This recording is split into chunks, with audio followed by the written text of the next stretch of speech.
ఇది జనం గొంతు. నేను మీ అనిల్ దేశాయ్. సాధారణంగా బయటి దేశాలకును అంటే ఇతర భారతదేశం వెలుపలి దేశాల చట్టాలకు అదేవిధంగా మన భారతదేశం లోపటి చట్టాలు కనుక చూసుకున్నట్లయితే ఇక్కడి న్యాయ వ్యవస్థ కావచ్చు, చట్టాల విస్తృత పరిధి కావచ్చు, నత్తనడకన సాగుతూ ఉంటుంది. కానీ అదే సమయంలో కొంతమంది దుర్బలులు లేదా బలహీనులో ఆర్థికంగా సామాజికంగా బలహీనమైన మనస్తత్వం కలవారో వారి పట్ల మాత్రం కొంత కఠినంగా స్పీడ్గా ఉండక మానదు. కానీ అదే విషయంలో మహామహులైన కొంతమంది విషయంలో మాత్రం అది మరింత నత్త నడక కన్నా మెల్లిగా నడుస్తూ అసలు చట్టాలు సామాన్యులకేనా అని ప్రశ్న సామాన్యుల నుంచి వస్తుంది. ఎందుకంటే మరి అలా ఉంటాయి మన న్యాయ వ్యవస్థ కావచ్చు, చట్టాల పరిధి కావచ్చు, చట్టాల యొక్క వాటి పనితీరు కావచ్చు, అంత నత్తనడకన సాగుతూ కొంత అసహనాన్ని ప్రజల్లో కలిగించక మానదు. అలాంటిదే ఇది. వివరాల్లోకి వెళ్ళేక ముందు జనం గొంతును లైక్ చేయండి, షేర్ చేయండి. అదేవిధంగా ప్రతి ఒక్కరూ జనం గొంతును మీ యొక్క బంధుమిత్రులందరికీ కూడా పరిచయం చేయండి. అలాగే గంట బటను నొక్కడం ద్వారా మా యొక్క జనం గొంతు ఎప్పుడు వీడియోలు పెట్టినా మీకు వెంటనే నోటిఫికేషన్ వస్తుంది. తద్వారా మరింత విస్తృతంగా ముందుకు పోవడానికి అవకాశం లభిస్తుంది. ఇందిరాగాంధీ హత్య ఒక భారతదేశాన్నే కాదు ప్రపంచాన్నే కుదిపివేసింది.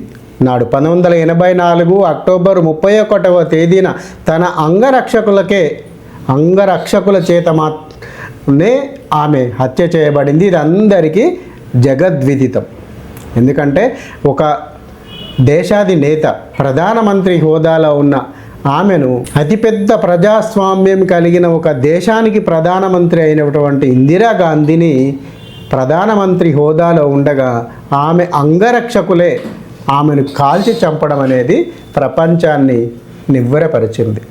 ఎందుకు ఇది అంటే ప్రత్యేక ఖలిస్తాన్ ఉద్యమ నాయకుడు జర్నైల్ భింద్రన్వాలే సిక్కు నాయకుడు ఆ రోజుల్లో ప్రత్యేక ఖలిస్తాన్ ఉద్యమాన్ని తీవ్రంగా ప్రజల్లోకి తీసుకువస్తున్నాడు.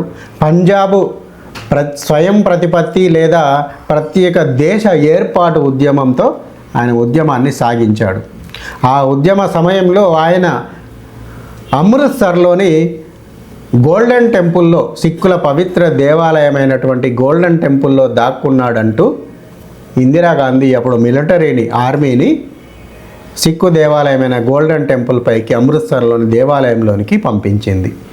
అయితే మా యొక్క మనోభావాలను ఆర్మీని ఎలాంటి ఆయుధాలతో కానీ ఆర్మీ కానీ సిక్కు దేవాలయాన్ని లోపలికి పర్మిషన్ లేకున్నప్పటికీ ఆమెను భింద్రన్వాలను చంపడానికి గాను పంపించి మా యొక్క సిక్కుల మనోభావాలను దెబ్బతీసిందంటూ 1984 అక్టోబర్ 31న ఆమె యొక్క అంగరక్షకులైనటువంటి సత్వంత్ సింగ్, బియాన్ సింగ్ ఇద్దరు కూడా ఆమెను కాల్చి చంపడం జరిగింది.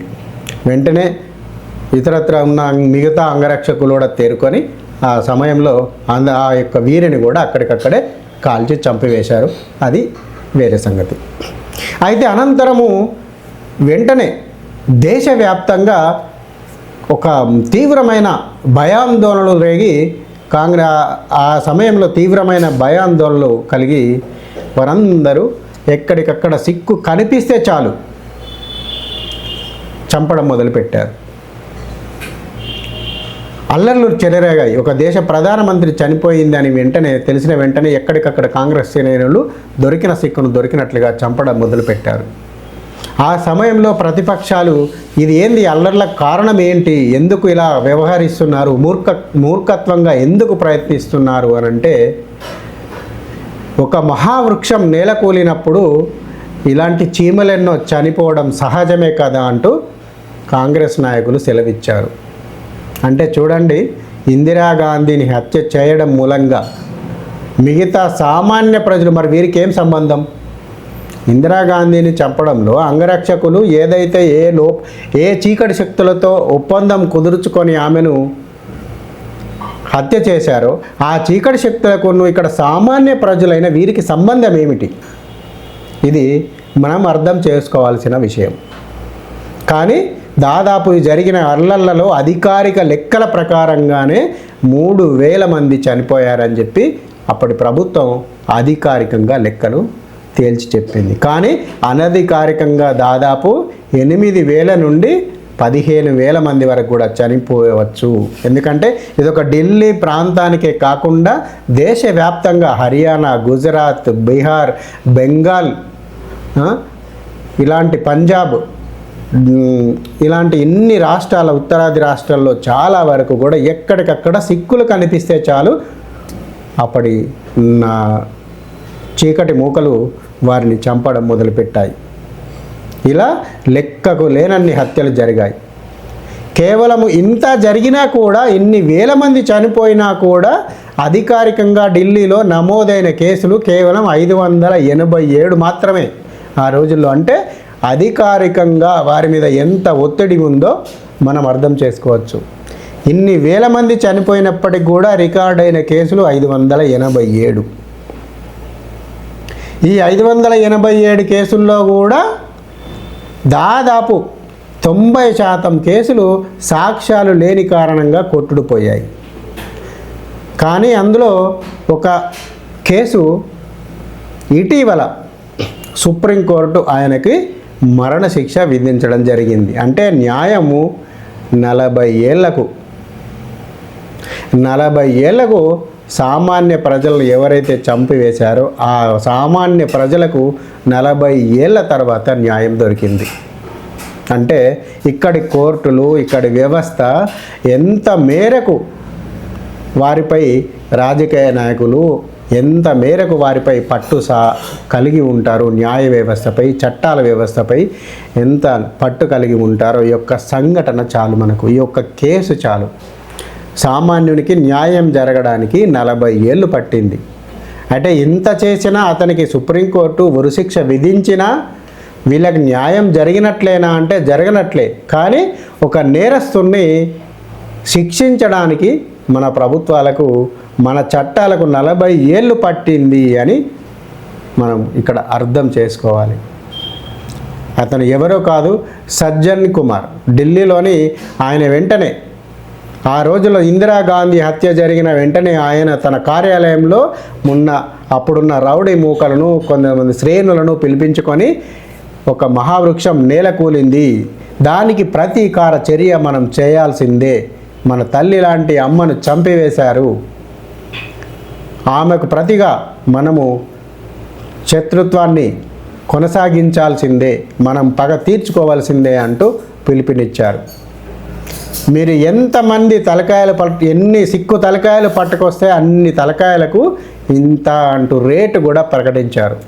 వచ్చిన వాళ్ళు వెంటనే ఒక్కొక్క హత్యకు ఇంత డబ్బు అంటూ 3 నుంచి 5,000 వరకు ప్రకటించి డబ్బులు తీసుకెళ్ళండి, మీకు కేసులు వీసులు ఏమి లేకుండా కూడా మేము మిమ్మల్ని చూసుకుంటాం అంటూ హామీ ఇచ్చి రెచ్చగొట్టి దాదాపు ఈ అల్లర్లకు కారణమయ్యాడు.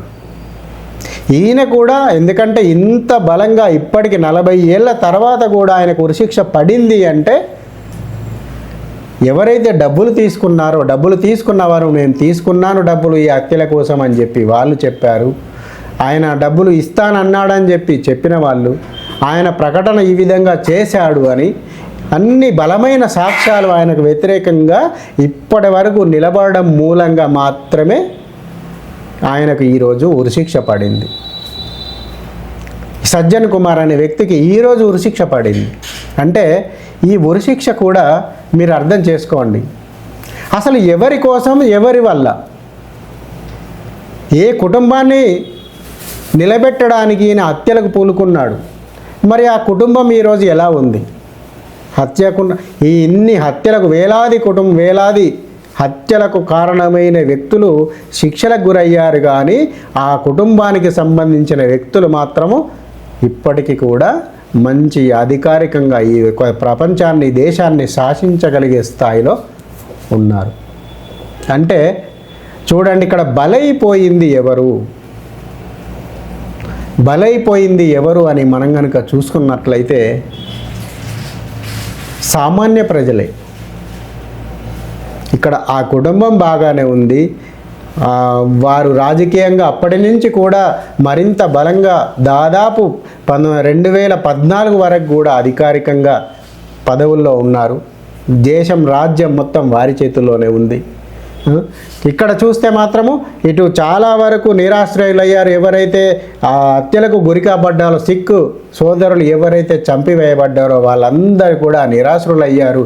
తమ కుటుంబాలను పెద్దలు పోషించలేని స్థితిలోకి నెట్టివేయబడి అత్యంత దీనావస్థలో ఉన్నారు.